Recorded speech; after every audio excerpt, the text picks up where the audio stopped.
Conventional inscription जिसको हम asymmetric cryptographic system भी कहते हैं, उसके ऊपर दो तरह के अटैक्स अप्लाई होते हैं। The first one is script analysis attack, जिसको हमने लास्ट लेक्चर के अंदर स्टडी किया था।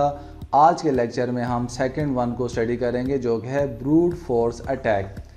The attacker tries every possible key on a piece of cipher text until an intelligible translation into plain text is obtained। इसमें attacker क्या करता है, एवरी पॉसिबल की को अप्लाई करता है साइफर टेक्स्ट के ऊपर और तब तक अप्लाई करता रहता है जब तक उसको एक अंडरस्टैंडेबल प्लेन टेक्स्ट ऑब्टेन ना हो जाए। For example k is equal to 3 है, की का साइज 3 है और बाइनरी के मुताबिक 2⁻³ इज़ इक्वल टू 8, तो 8 पॉसिबल कम्बाइनेशन इसके बनेंगे। कैसे देखते हैं, 0 0 0 0 0 1 0 1 0 0 1 1 1 0 0 1 0 1 1 1 0 एंड 1 1 1। अगर k हमारे पास 3 है, अटैकर क्या करेगा, 1 बाय 1 की को अप्लाई करता चला जाएगा। ठीक है, तब तक अप्लाई करता रहेगा जब तक उसको intelligible translation of plain text obtain ना हो जाए। On average half of all possible keys must be try to achieve success. On average आप half of the possible keys को अप्लाई करते हैं तो आपको सक्सेस मिल जाती है। लेकिन इसमें फर्स्ट वन वाले को इग्नोर कर देंगे क्योंकि 0 0 0 है। जब भी ये साइफर टेक्स्ट से अगर मल्टीप्लाई होगा तो उसके अंदर कोई चेंज नहीं लेके आएगा या उसको 0 0 0 कर देगा। तो इसको इग्नोर करते हुए बाकी जो है वो on average half of the possible keys को अगर आप अप्लाई करते हैं तो आपको सक्सेस मिल सकती है। ये टेबल नज़र आ रहा है, this defines average time required for exhaustive की सर्च, कि किसी भी की सर्च के लिए आपको कितना टाइम रिक्वायर होगा। तो बात करते हैं सबसे पहले नंबर के ऊपर 32 बिट्स ये की साइज़ है और बाइनरी के मुताबिक 2⁻32 इज़ इक्वल टू 4.3 × 10⁻9 कम्बाइनेशन बनेंगे। अगर 1 डिस्क्रिप्शन पर माइक्रो सेकेंड परफॉर्म हो रही है तो ये टाइम कितना यूटिलाइज करेगा, 2⁻31 micro second is equal 35.8 minutes.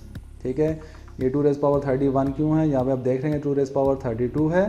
ये 2⁻31 इसी वजह से है कि आप फर्स्ट वन को इग्नोर करेंगे।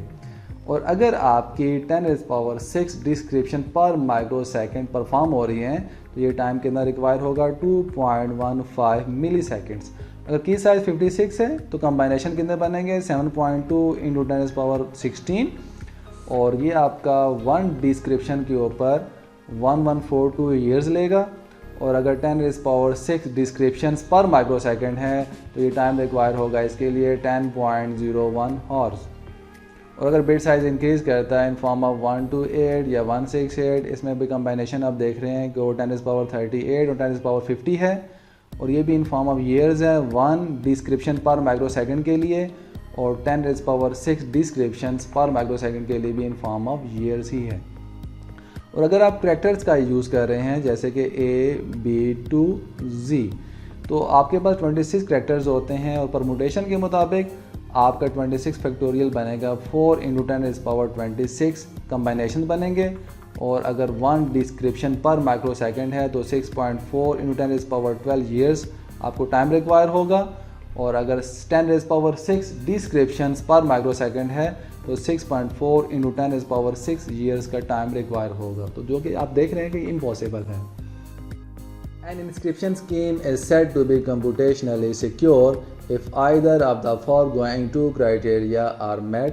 ठीक है, हम अपनी इंस्क्रिप्शन स्कीम को कंप्यूटेशनली सिक्योर तब कहेंगे अगर वो 2 क्राइटेरियाज के ऊपर मीट कर जाती है। The first one is the cost of breaking the cipher exceeds the value of the inscripted information. कि जो ब्रेकिंग साइफर की जो कॉस्ट है, ठीक है, वो एक्सीड कर जाती है किससे, वैल्यू ऑफ इंस्क्रिप्टेड इंफॉर्मेशन से। तो देन हम क्या कहेंगे कि हमारी जो स्कीम है वो कंप्यूटेशनली सिक्योर है। सेकेंड वन क्या है, the time required to break the cipher exceeds the useful life time of the information. हर इंफॉर्मेशन का एक यूजफुल लाइफ टाइम होता है, उसके बाद इंफॉर्मेशन यूजलेस हो जाती है। For example banking transaction perform होती है, अब उसके बैक एंड पे कोई इंफॉर्मेशन मूव हो रही है, वो एक टाइम के बाद यूजलेस हो जाएगी। ठीक है, the time required to break the cipher, अब जो साइफर को ब्रेक करने के लिए जो टाइम है वो एक्सीड कर जाता है इंफॉर्मेशन के यूज़फुल लाइफ टाइम से, तो देन हम क्या कह सकते हैं कि हमारी जो इंस्क्रिप्शन स्कीम है वो कंप्यूटेशनली सिक्योर है।